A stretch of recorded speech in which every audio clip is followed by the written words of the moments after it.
Hello everybody and welcome back to this tutorial. And in the previous tutorial we took a look at different math operators that can be used in the Python 3 interpreter, whether you're using simply just numbers as we did in the previous video, or whether you're actually storing different numbers in variables and then using them as variables. But what we are going to take a look at now is some strings or arrays, or however you want to call it, in Python 3.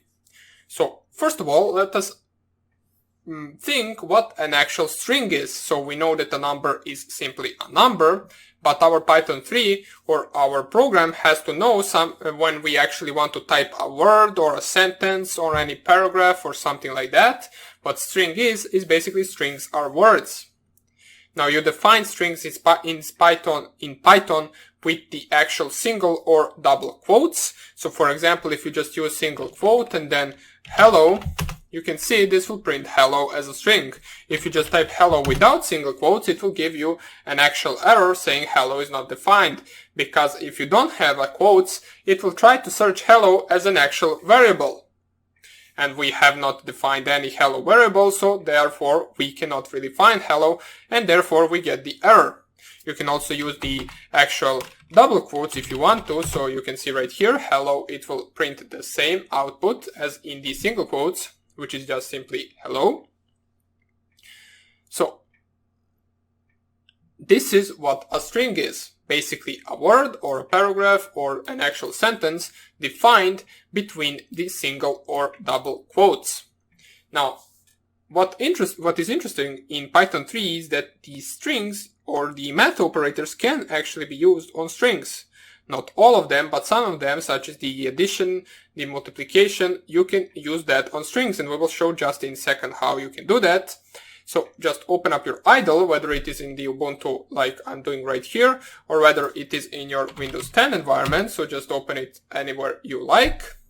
And let us use the Windows 10 environment right now. Doesn't even matter.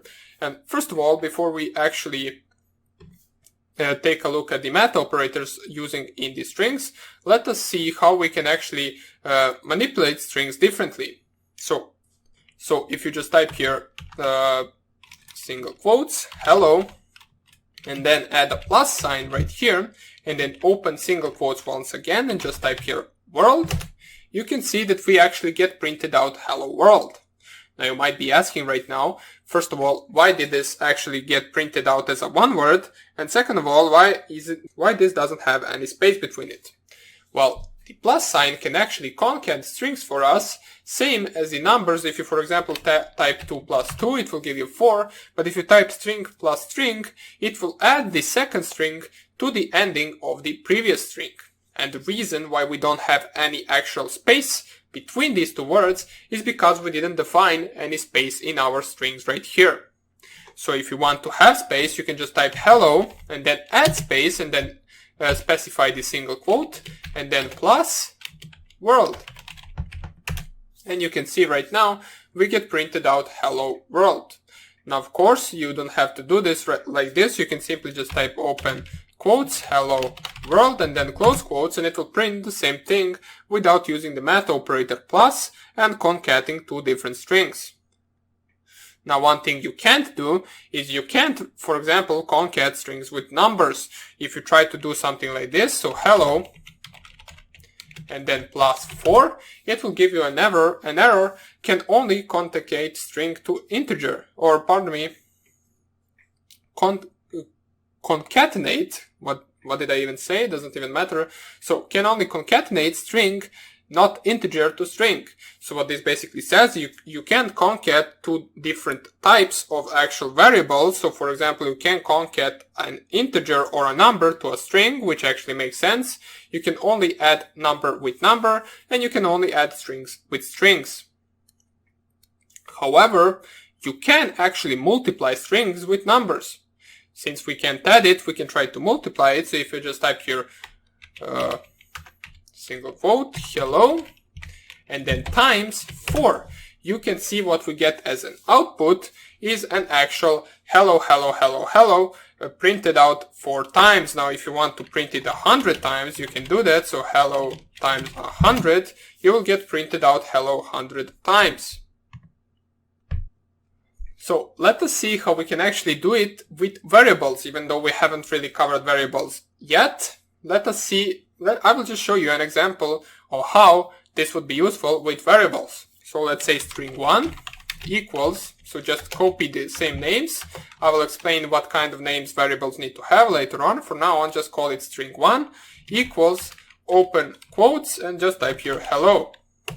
String2 will be equal to open quotes and just type world between those quotes. And let's see how we can actually, instead of just typing the actual strings themselves, which really wouldn't make any sense. For example, let's say that you need to type a whole entire paragraph which will be stored in one string. It is rather easier to just type the variable name than to type the entire paragraph when you want to use it.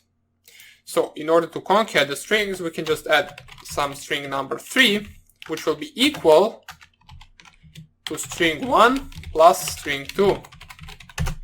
You can see everything worked without an error. And if I just want to print the string 3, which will be the value stored in string 3, you can see we get printed out hello world, which is normal and that is what we expected. But right now, if we want to change the string 3, we can do it with just simply typing string 1 times, times 4 plus string 2. And if you just type here string 3, you can see hello, hello, hello, hello, world. So what it does first, since our string 1 has a word hello in it, it will multiply it 4 times, as we can see right here. And then at the end, it will add the string 2, which in our case is just world. So you can perform something like this as well. Or basically, this is something that you will perform. Most likely, you will not be doing anything like this, since this only works in the interpreter itself. If you wanted to write this in any text editor or in any program that you are writing, this will give you out an error saying basically nothing right here is really defined, therefore the program doesn't really know what to do with this.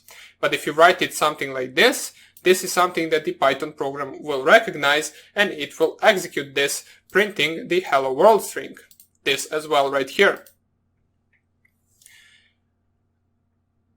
But of course, if you're wondering, you can't really divide strings. So string 3 divided, or string 3 equals string 1 divided by string 2 will give you out an error saying unsupported operand type.